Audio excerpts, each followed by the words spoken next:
Welcome to MTG Friends. This is day 3 of Zendikar Rising Spoilers. I'm Ryan. And I'm Zach. And here we go. We're going to start right in on what we think are the highlights of these cards. Zach, what did you come up for us today? So I picked out 14 cards out of today's approximately like 30 or so spoilers. Yeah. Those watching have probably noticed that we just had 2-hour-long videos in a row where we covered a bunch of stuff that really wasn't worth covering. No, and so we have whittled these down to which ones we think are notable, and the ones that we don't cover, we will have a link to in our description. And when we say a link to, we're going to link you to Scryfall, where it's just going to show you the latest spoilers. Yes.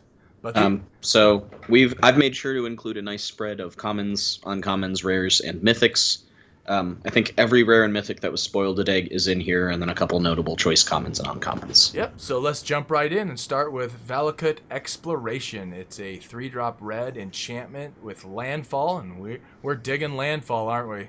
Mm-hmm. Whenever a Especially on this card. Yes. Whenever a land enters the battlefield under your control, exile the top card of your library. You may play that card as long as it remains exiled. Ooh, I like it. I like that. And it's such a great way to do it, too, because it's not tied to Valiket Exploration itself. Right. So if that enchantment gets removed, your exiled card is still completely playable. Yes, and then it even has more. At the beginning of your end step, if there's one or more cards exiled with Valiket Exploration, put those cards in their owner's graveyards. Then Valiket Exploration deals that much damage to each opponent. Basically, I'm digging it. Basically, you get to draw a card. Yes. If you don't want to play it, ping your opponent for its CMC.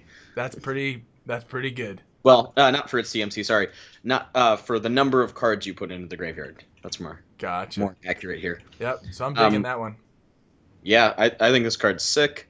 It's very flexible. I mean, it's draw for red just for playing... Oh, yeah, lands? What are those? In mono red? Yeah, I need like it. 3 of those. It's fine. I don't need this. All right, so Roiling Regrowth is up next, and that's a 3-drop in green, instant. Sacrifice a land, search your library for up to 2 basic land cards, put them onto the battlefield tap, then shuffle your library. I like that. I don't like that you'll lose a land, but you know, typically you're running 24 in a 60-card deck, and you're running around 17, so I don't think that's going to put a dent, especially if you're trying to get specific colors. Yeah, it's not the most powerful version of this effect we've ever seen. Correct. But for the set that it's in, where landfall is important, being willing to give up a land that you've tapped to cast the spell, probably, to go snag 2 more lands and trigger landfall twice, that definitely has a lot of added potential value to it. Absolutely. This is one of those cards that I think is more aimed at draft, but I included it in there because I do think it's notable, and I think that it does a lot for landfall. For shizzle. All right, Archon. I don't know why I said for shizzle, but I did with the whizzle in his house. What? Archon-izzle. Let's go. Archon-izzle. Archon of Ameria. It's a 3-drop in white. Flying creature Archon. Each player can't cast more than 1 spell each turn. Non-basic lands your opponent control enter the battlefield tapped. Ooh. And it's a 2/3. Yeah, that's got some control feel to it. This is one of the best white cards Wizards has printed in a long time. Yeah, that is This is 2 incredible cards stapled into one with a nice body. This is Rule of Law and a card like Thalia or Kinjali's Sunwing stapled into one card with a nice body for an easy 3 mana. Yes, and even a little bonus of being a flyer. Yeah. I think my favorite thing about this is for formats like Modern. It makes your opponent's fetches enter tapped. Yeah. Just hilarious. I mean, people don't run a lot of basics. They don't. No, definitely not. Especially in formats where 3 colors and greedy keeps are totally allowed. And we're entering a format now where we're going to have yet another cycle of dual lands and strong lands, and this is going to mess with things. Oh, yeah. So I give 2 thumbs up, and it sounds like you give 2 thumbs up. Yeah, this card's spectacular. Yep. All right, Seagate Stormcaller, a 2-drop in blue, creature human wizard. It's kicker 5. When Seagate Stormcaller enters the battlefield, copy the next instant or sorcery spell with converted mana cost 2 or less you cast this turn. When you cast it, if Seagate Stormcaller was kicked, copy that spell twice instead. Holy moly. You may choose new targets for the copies. It's a 2/1 body. Wow. You can do a lot with that. Yeah, and this is like almost like a nerfed Snapcaster, but it's still good. Yeah. It doesn't have the flash, so it's not really comparable to like Snappy, but 2 mana for a 2/1 body that then replicates your next instance in sorcery is already good. Yes. And if you're in a control game where the game is grinding out really, really long, having the, I say flexibility, paying 7 mana is never really something you want to do. No. But paying 7 mana to get 3 of one instant in sorcery is definitely appealing. Absolutely. When you've got nothing else to do with that mana. Yeah, it'll be interesting to see if this ends up in standard decks or not. Yeah, I mean, I think at its normal rate, it's a 2/1 that gives you a copy of your next CMC 2 or less instant or sorcery. That's great. Yeah, yep, that's definitely an interesting one. And the kicker is just a little teeny tiny cherry on top. It's not insane, but it's there. A little bit of sprinkles. Mm-hmm. All right, Yasharn. Implacable terrain. Yeah, okay. We don't know if this is actually this card's real full name. This card was spoiled in another language, and this is translated. Yeah. But this is the translation they've come up with, and whew! Yeah, it looks what spicy. a card. Yeah, legendary creature elemental boar for a 4-drop, 2 green white 4/4 body. When Yasharn Implacable Terrain, I feel like I'm saying that wrong, enters the battlefield, search your library for a basic forest card and a basic plains card, reveal them, put them into your hand, then shuffle your library. Players can't pay life or sacrifice non-land permanents to cast spells or activate abilities. Wow, that last part. Oh, yeah. That is something. This is a 4/4 for 4 that essentially draws you 2 cards. Yes. And then it's just a vile hate bear against certain parts of standard metagame. Oh man, this is a hate bore. I love this thing. Oh my goodness. Players can't pay life or sacrifice non-land permanents to cast spells or activate abilities. That's good stuff. It's nasty. Yeah. Yesterday I mentioned the Ashara would be good in competitive EDH. Mm-hmm. This is another one of those cards. Drawing 2 and then being able to shut off life payments. You can't fetch. Yeah. Does this mean that the sacrifice standard deck that's out there right now, if this is in play, they won't be able to sack? They can't. Yeah. Yeah. What's that? They can't. What's that? 1/2. Is it a witch that sacks 2 and then gives you 2 black mana and then you have to sack a creature? Oh yeah. That's actually rotating out of standard when this enters. Oh, good. So we don't thankfully have to worry about that. But and then of course Cauldron Familiar is banned now. Yes, I was very happy when that got banned. Even so, there's still been a Rakdos Sacrifice deck really going crazy, even without their best, the best cards. Gotcha. And Yasharn is just such a nice little off switch for those really brutal sacrifice grindy decks. Yeah. Yep. Agreed. Brutal. All right, Crawling Barrens. One other note I want to make about this card too, super quick. Yeah. For Constructed, a common tactic that sacrifice decks will use is they'll steal your cards using like active treason effects, and then sacrifice them. Mm-hmm. This doesn't let you do that. It's not opponents can't pay life or sacrifice non-land permanents. It's players. I like that. So it has its own built-in sacrifice protection. I think that's super cool. Sweet. I like that a lot.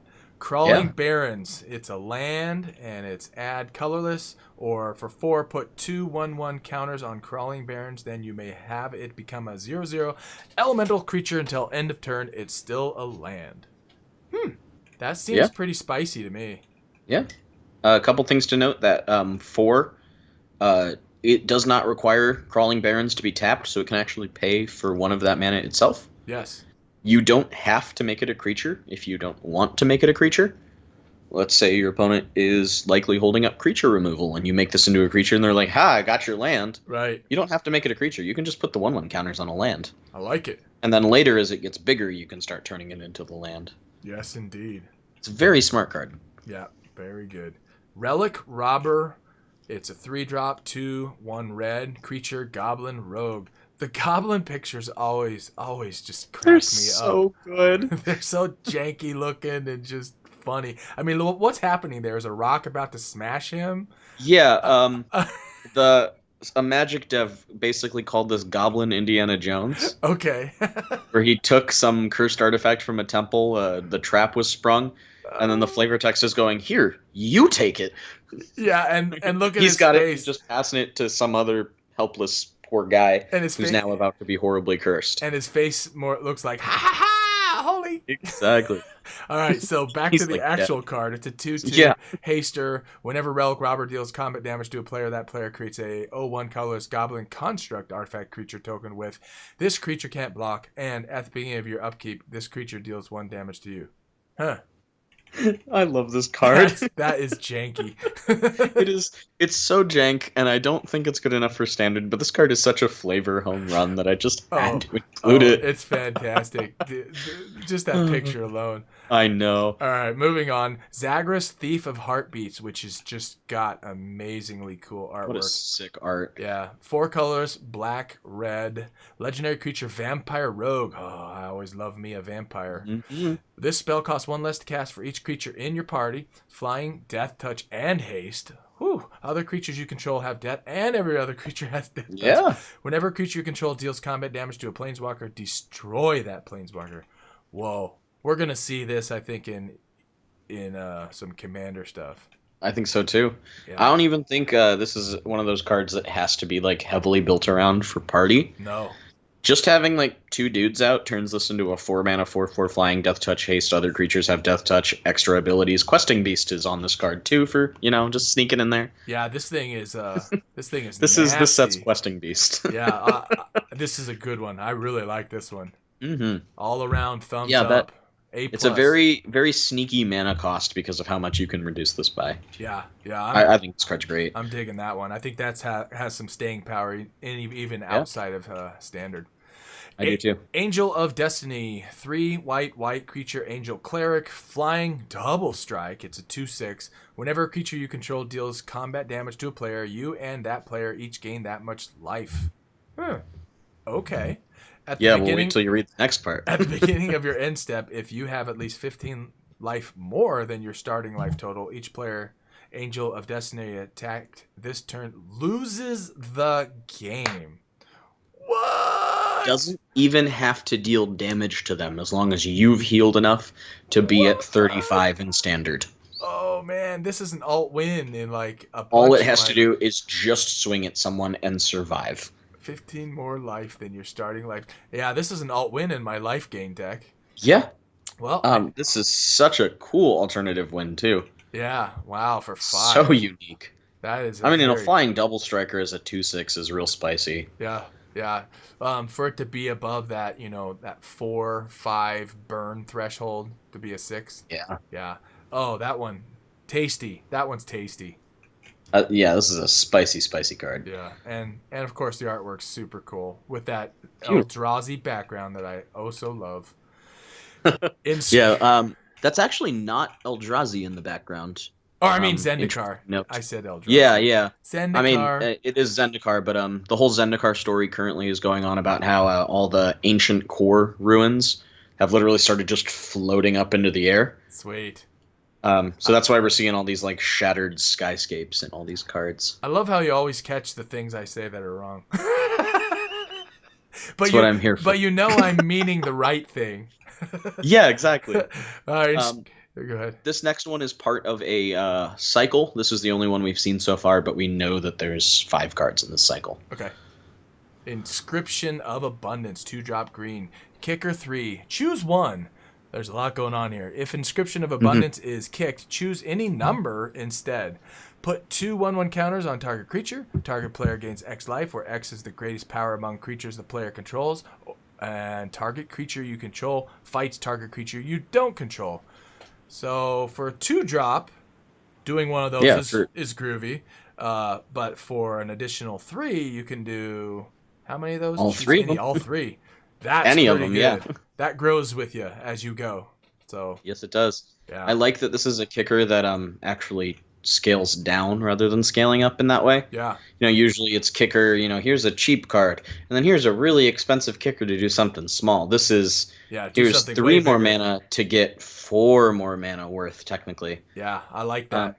And it's at instant speed as well, which I think makes this fairly notable. Very cool. It's a 2-mana fight Yep. at its very least, which is really nice. Yes, indeed. Cleansing Wildfire, 2-drop in red, destroy target land. Its control for 2, huh? Destroy target land. Its controller may search their library for a basic land card, put it onto the battlefield, tapped, then shuffle their library, draw. Oh, and draw a card. Ooh, that is a really good common. It's a This is going to be a Pauper All-Star. Yeah. It's a sorcery speed card, which, I mean, for land destruction, I actually think sorcery is probably fine here. Yes. Especially but for a 2-drop. Yeah, I like any that. land. It's not limited to non-basics. Wipes anything you want. You can shut them off of a color technically for a turn. Obviously, that land then untaps, but yeah, man, yeah. Well, with the added bonus of a draw card, this makes it kind of an all-star. This card was already fine before they stapled the cantrip effect in the end there with the draw card. Yep. And it's a common. Yeah, that's great. Great common. We're gonna see that in draft. I mean, this got spoiled, and immediately everybody was like, "Tron and Pauper is dead." Yes. All right. Bubble Snare for 1 blue. Kicker 3. Enchant creature. When Bubble Snare enters the battlefield, if it was kicked, tap enchanted creature. Enchanted creature doesn't untap during its controller's untap step. Wow, for 1? Yeah. Oh my so goodness. that's why I included this as well. It's another one of those commons that it's actually quite good in draft. Yeah. But we see effects like this every once in a while sneak their way into a standard deck. Uh-huh. And I thought the fact that this is a 1-drop, that while it doesn't tap the thing unless you paid the full 4, your opponent attacks with something that's dangerous, and then you just go, okay, 1-mana Bubble Snare. Yeah, that's amazing. Yeah, I think we're going to see that in a lot of formats. Yeah, I think this has some space. Yep. I don't think it'll go too wide beyond standard. Maybe Pioneer, but I don't know. We could see this in Pauper. I think Historic might be able to use this a little bit, but this is cute. I like this. It's so cute. All right. Goma, Fada, Vanguard. Wow, that's an interesting name. 1 red, and it's a creature human warrior. Whenever Goma, Fada, Vanguard attacks, target creature an opponent controls with power less or equal to the number of warriors you control can't block this turn. Ooh, it's a 2/2. She's a 2/2. Yeah, 2/2 for 2. That's a solid uncommon. Yeah. And yesterday we talked about the possibility of like a Boros Warriors deck. I think this is just another one of those very nice cards for that kind of archetype. Yeah. This is a card that comes down nice and early, and then she's able to swing and kind of clear the way through any blockers your opponents might have waiting around. Yeah, I like it. Feed the Swarm. 1 colorless black sorcery. I'm loving that artwork. Destroy target creature or enchantment an opponent controls. You lose life equal to that permanent's converted mana cost. This is a good early removal tool. And this doesn't seem very notable at first glance. It's sorcery speed. It's a common. It's 2 black. You lose life for destroying that enchantment. What? But this is, I believe, the first time black has ever gotten targeted enchantment removal. Oh. Ever. Yeah. I could be wrong. There could be like an older card that's able to do it here and there, but at least with Wizards' current design principles, this is the first time in a very long time, or possibly ever, that black can destroy an enchantment that it wants to destroy. Yeah, that goes against the color wheel for sure. So this is something that they outright said they are opening up black to a little bit. Black is the only color in Magic that can't destroy 2 permanent types. Okay.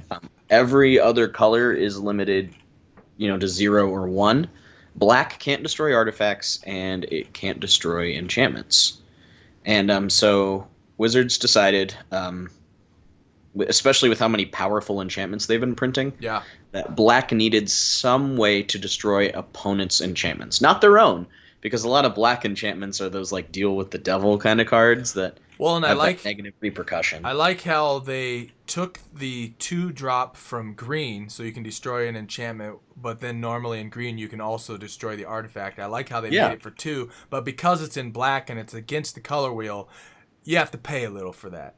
Exactly. And so I really like that. Yep. So in all of those cards, I think the all-stars are Zagreus and maybe Angel of Destiny. I think those are the two that I like out of this spoiler group the Yeah, most. I'm really big on Yasharn and Archon of Ameria myself. Yeah. It's just nice to see White getting good cards. Yes, Especially with that absolutely. Angel too.